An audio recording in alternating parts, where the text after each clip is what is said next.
Hello, and thank you so much for inviting me. I was here 2 years ago, and it's a pleasure to be back among all these great prophets of the future.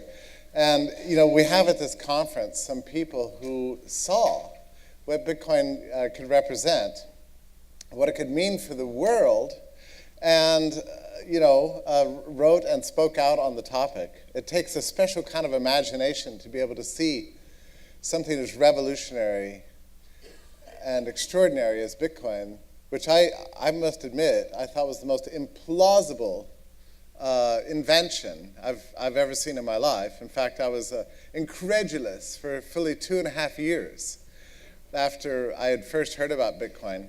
I didn't believe it was possible. I didn't think it was true. And when I finally wrapped my brain around it, it shattered my preconceptions about how the world could work. And here we are all these years later. And I don't know if you feel this way, but I find myself like desperately longing for some justice in this world. Because, when I wrote my first article about Bitcoin, not fully understanding how it worked or why it worked, but just simply recognizing that it worked, that was as far as I could get.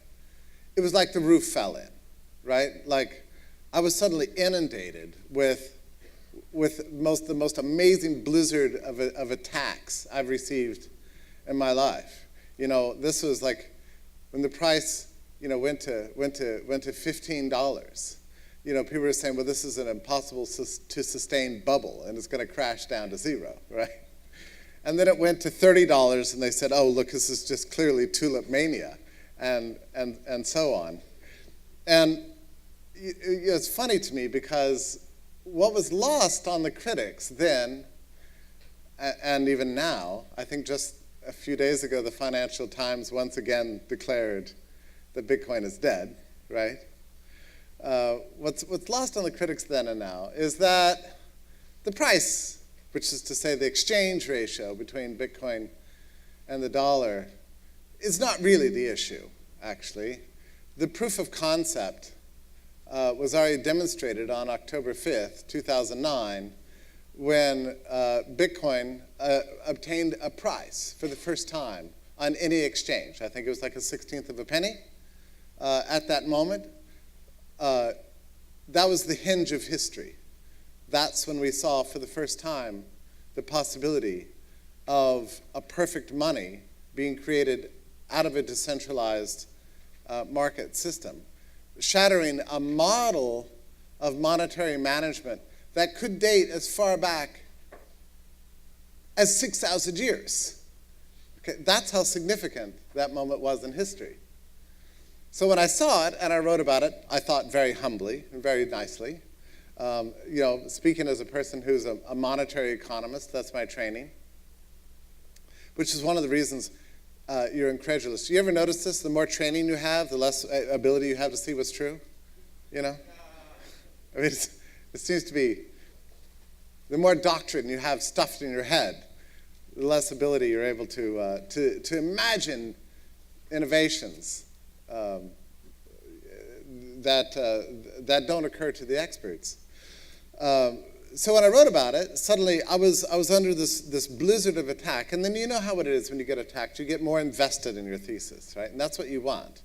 Because that was that point that I began to learn. This would have been something like February, maybe 2013. And then what followed was a huge flurry of articles. By April, I had written a piece for the Foundation for Economic Education saying, you know what? This is not just a money of the future. It's an information distribution and production machine that can actually displace law as we know it.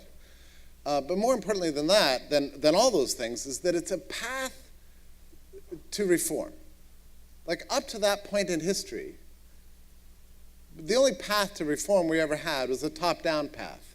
We had to persuade the masters of the universe to come around to a different point of view, which turns out to be impossible, But that's all that anybody had been trying to do for the last half century. Let me just review some history for you so you can understand just how revolutionary a change and what a titanic shift in history we're actually living through right now. And it's a great pleasure to be alive right now.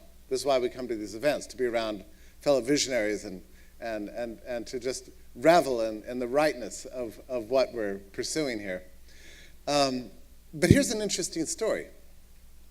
And I want to take you back to the closing years of the Second World War, a time in which the ruling class, there's no time like war to tighten the grip of the ruling class over the world's populations, right?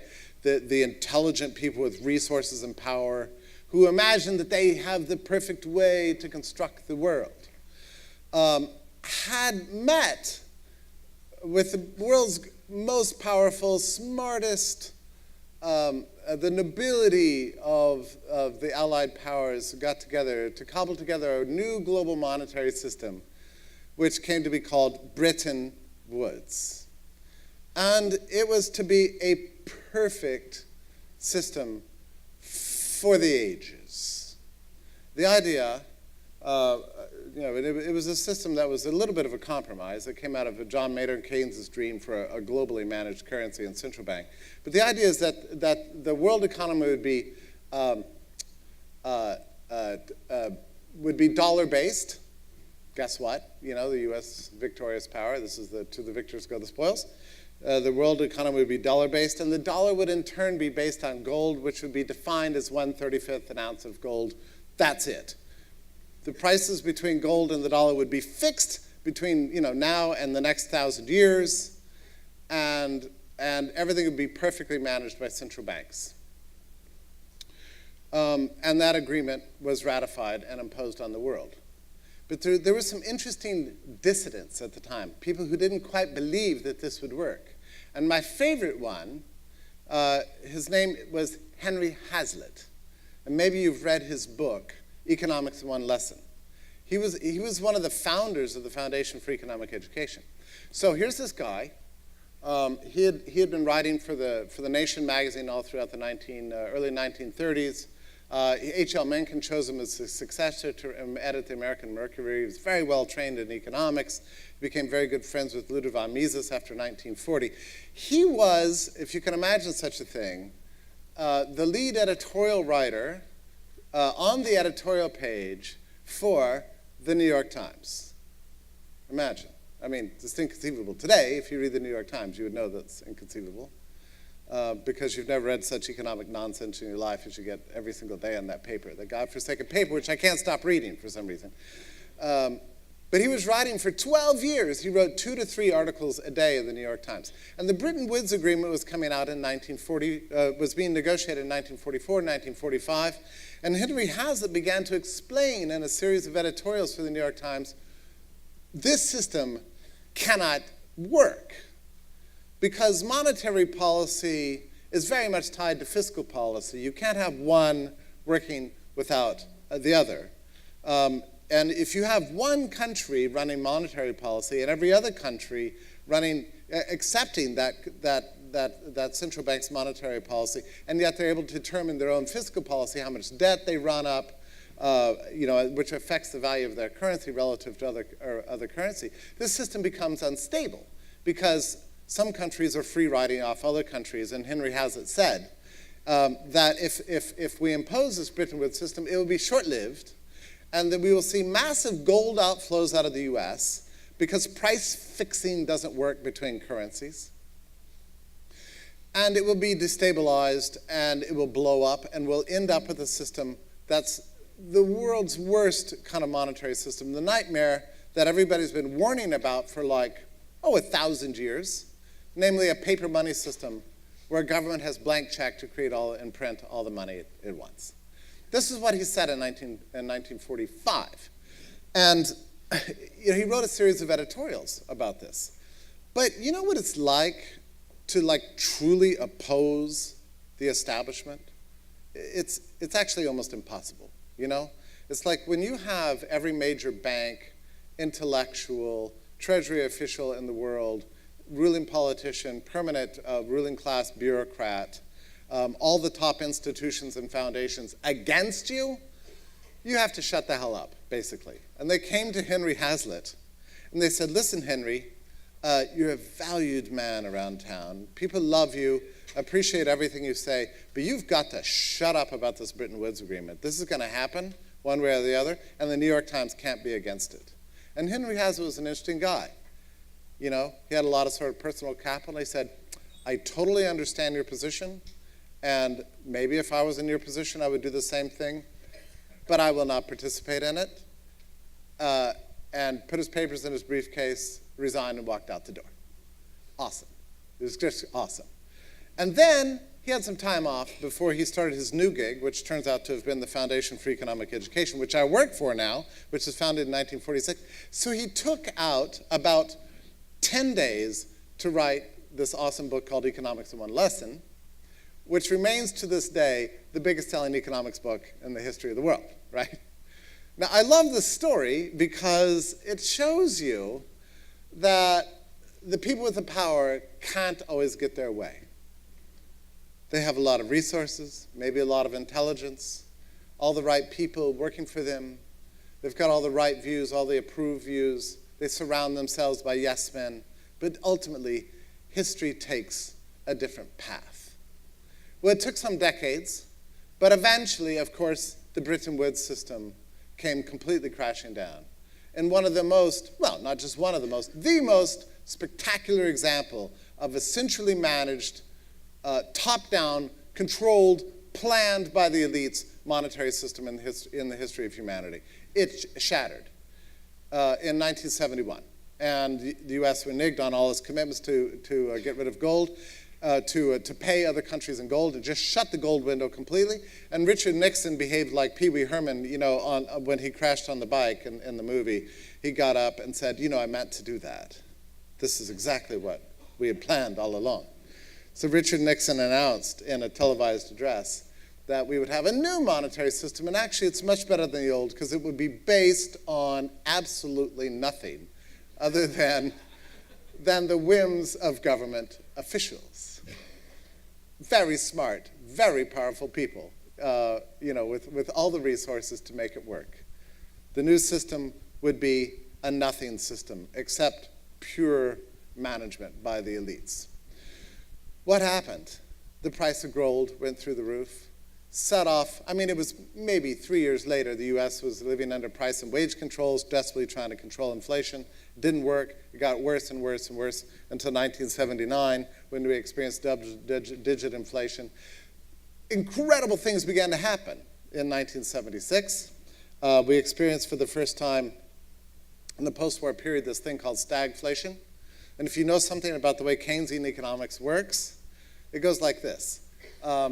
If you have too much unemployment, then you have to push up inflation, and that will pull unemployment down. If inflation gets too high, then you have to put some people out of work, and then inflation will drop, and it works like a hydraulic machine between the two. 1976 came along, an extraordinary thing happened. We had both high inflation and high unemployment, and nobody knew what to do. I mean, the whole system, you know, was clearly unraveling. It was a calamity. By 1979, inflation was roaring at double-digit rates, gutting American savings, shattering the ability of investors to be able to plan, discrediting the U.S. all around the world, setting in motion a vast recession, actually in the U.S., but horribly, that was really the beginning of a kind of, you know, people talk about our current times as being the Great Recession, you know, or Great Stagnation. That was really the beginning of the Great Stagnation. That was the beginning of sort of the end of the post-war dream that every generation would get richer than the last generation. And it was all because, you know why? Because the money sucked, right? The establishment had ruined everything. They had destroyed whatever remnants of the gold standard were left and replaced it with a system based purely on the arbitrary whims of government officials. Anyway, here's the situation. All throughout the 1980s and all throughout the 1990s and the 2000s, people have been desperately looking for some way to reform the system. because it doesn't work. It's tremendously wasteful.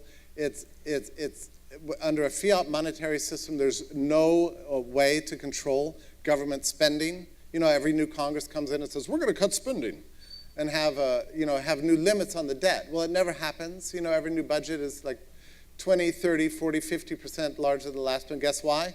Because there's a blank check. Nobody can control the system anymore. And that's all because the money is so bad. Ron Paul was exactly right throughout his campaign. God bless him. He told the truth about the money system. But nobody could figure out a solution. This is where Satoshi's invention comes along and made such a gigantic difference. I had no idea. By 2010, I was getting notes from people saying, I was the editor of an economic site, you really should publish something about this Bitcoin thing. But in those days, it was actually really difficult to find an explanation anywhere that a normal human being could understand, actually. Like, I read the white paper now, and it's just effervescent and clear. But in those days, I couldn't make any sense of it. It struck me that it was just I don't know. I just didn't, I was incredulous. I didn't believe it.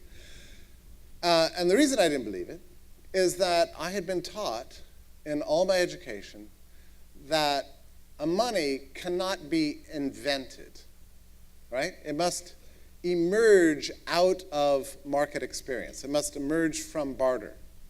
And this is an important aspect of theory because there are generally two ways you can understand money. It's either imposed from the top down, as in the German system in the late 19th century. All the German theorists believed that money was something you confer from government down to the people. The alternative theory, which I think is the right theory, was that it's a bottom-up enterprise that emerges out of sort of barter. So you have to have a commodity like gold or salt or shells or wampum, whatever. Whatever it's going to be, it's got to be a real commodity. And it struck me at the time, as I looked at Bitcoin, that this wasn't really an emergent institution. It was rather, I just imagined, a handful of geeks, on a computer saying, let's invent money, and type in a series of codes, sort of like a digital alchemy or something. It struck me as just wrong and not believable. Well, it took a few years. Finally, when I obtained my first Intrelli Shrim here, I think and there's several other people who were at this conference who were there with me, and they decided to take me to lunch. And in those days, like the last thing I wanted was to be surrounded by a bunch of Bitcoin freaks and taking me to lunch, right? Like, this is what you try to avoid. But I had no other place to be, so they surrounded me and bought a few bow ties from me, which I was very grateful, actually. I still hold those Bitcoins to this day. Most expensive bow ties in history. But, and so, you know what it's like, because all of you are owners, and you know the feeling, the difference between having abstract knowledge and having real knowledge. And when you actually become an owner is when you experience the enlightenment. And I won't bore you with details, but I made my first Bitcoin transaction. I was sitting alone at in my dining room, and I did a dance around the table because I had that moment of realization, oh my God, this is the future. So why is it the future? And I've gradually began to understand. Bitcoin has all the properties of money. So it's fungible, it's durable, it's got a uniform quality across all units. It has a high value per unit of weight, or whatever you want to say. Its durability, I may have mentioned that property. It's got divisibility, so it's infinitely divisible. All these things are traditional properties of money. So Bitcoin has all that. And very important to me, I realized that the important thing was that, of course, it's got extreme limits on the amount, unlike the dollar, which you can create an infinite number. Bitcoin, there's extreme limits on it. But here's the thing. Is it better than gold? Yes, because this is where it gets remarkable. It's weightless and takes no space, which means that it doesn't have a necessary warehousing function, meaning you don't have to have an intermediary. And that's the key, right? That's what made it click for me. I realized this is it. history would change. And I know it's been frustrating for me, it's been frustrating for you. Why is history moving so slowly? Why is it taking so goddamn long to see our utopia happen? What can I say? It's a failing of human nature. It's just the progress of history. It's the pacing we have to take. But look, my friends, 8 years in, we're changing the world. This currency is changing the world. Nobody can uninvent it. It's not controlled by politics or politicians. Those who try are leaning against the winds of history. They can succeed for a time. They can slow us down. They can't stop it. Bitcoin is absolutely the future. And it's not just about Bitcoin, and it's not even just about distributed technology as far as I'm concerned.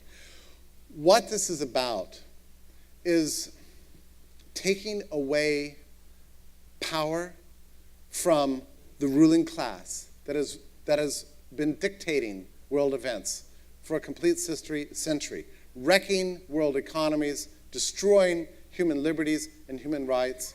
We now have a chance, thanks to this one amazing innovation. And I'm proud to be a champion of it, and I hope you stick with it. Always have faith, my friends. Don't pay any attention to the Financial Times and the New York Times. They've been wrong before. They're going to be wrong again. Bitcoin's died 119 times, last count. We're the wave of the future. Thank you very much.